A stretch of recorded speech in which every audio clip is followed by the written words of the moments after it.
Planning to travel abroad? Using Revolut can make your trip smoother and save you money on currency exchanges. How to use Revolut abroad?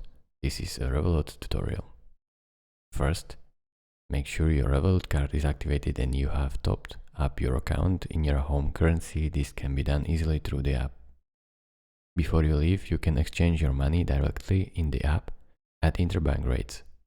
Simply go to the Exchange tab, select the currency you need, and confirm the amount. Once abroad, use your Revolut card for payments or ATM withdrawals. Revolut automatically converts your money to the local currency at the best possible rate.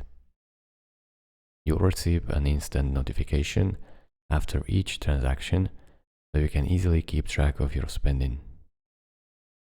For added security, you can freeze or unfreeze your card, set spending limits, or enable location-based security directly from the app.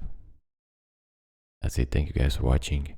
If this video was helpful to you, consider subscribing and liking this video. I will see you in the next tutorial. Bye bye.